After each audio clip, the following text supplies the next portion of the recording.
Hello everyone, welcome to ज्ञान की बातें। और आज हम बात करेंगे स्टॉक मार्केट के बारे में एंड इसमें हम सीखेंगे कि स्टॉक मार्केट क्या है।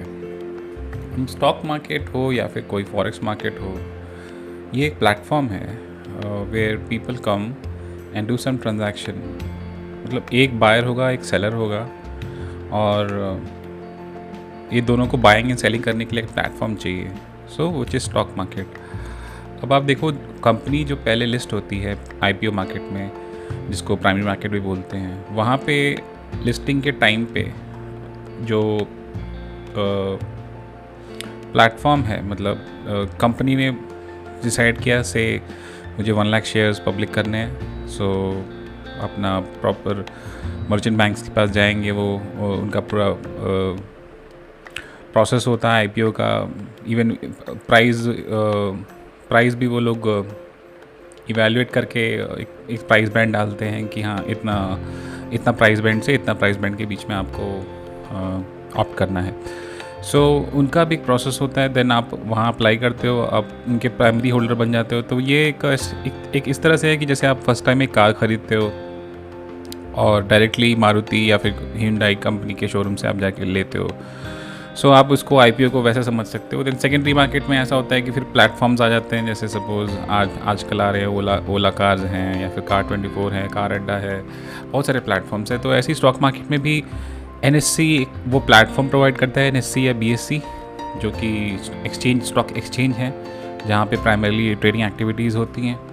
और वहाँ से फिर डिफरेंट बायर्स एंड सेलर्स आते हैं। और ऐसा होता क्यों है? क्योंकि जो बायर है वो कंपनी को अपने एक अलग पर्सपेक्टिव से इवैल्यूएट कर रहा होता है। उसके हिसाब से मे बी कंपनी की वैल्यूएशन से अभी जो प्राइस इंट्रिंसिक वैल्यू निकाली उसने डीसीएफ एनालिसिस किया, या फिर से उसने कोई प्राइस पैटर्न एनालिसिस किया है।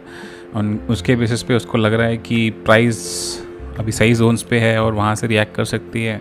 देन वो बायर बन गया है। और सेलर इसलिए सेलर बना है, मे बी बहुत टाइम से उसने लॉन्ग टर्म होल्डिंग करके रखी हुई है। अभी स्टॉक प्राइसेस नीचे आ रहे हैं और उसको अब डर लग रहा है कि मेरा पोर्टफोलियो में प्रॉब्लम्स हो सकते हैं, तो वो वहाँ से निकलना चाहता है। सो जब बायर्स और सेलर्स एक प्लेटफॉर्म पे आ जाते हैं और फिर वो मिलके ट्रांजैक्शंस करते हैं, तो वहाँ पे ही ये जो स्टॉक मार्केट चलता है। अब आप और डीप में जाएंगे तो फिर और भी इंस्ट्रूमेंट्स हैं, जैसे बेसिकली जो इक्विटी या कैश बोलते हैं। तो इक्विटी क्यों बोलते हैं उसको? बिकॉज आपका एक इक्विटेबल पोर्शन होता है उस कंपनी के अंदर, अगर आप उसके शेयर्स खरीद लेते हो तो। अगर किसी के पास कंपनी के टोटल शेयर्स हैं, से 10 लाख शेयर्स फ्लोट कर रहे हैं, और आपने उसमें से मान लीजिए 10 लाख में से आपने 10,000 शेयर्स ले लिया। सो आपने ऑलमोस्ट लाइक कंपनी का 1% स्टेक ले लिया। सो इसीलिए उसको इक्विटी बोलते हैं। अब आपको पता है कि नहीं, बट से अगर कंपनी के आपके 51% से अधिक स्टेक्स होंगे तो आप कंपनी के मेन डिसीजन ले सकते हो, बोर्ड के डिसीजन, कंपनी कहाँ डायरेक्शन में जाएगी। तो एक तरह से आप फिर काफ़ी गवर्निंग और प्राइमरली एक्टिविटीज़ में आप डिसीजन ले सकते हो कंपनी के बारे में। बिकॉज आपको पता होगा कोई भी कंपनी अपना स्टेक 51% से ज़्यादा डिल्यूट नहीं करती, बिकॉज नहीं तो फिर वो कंपनी गई, फिर वो बिक गई।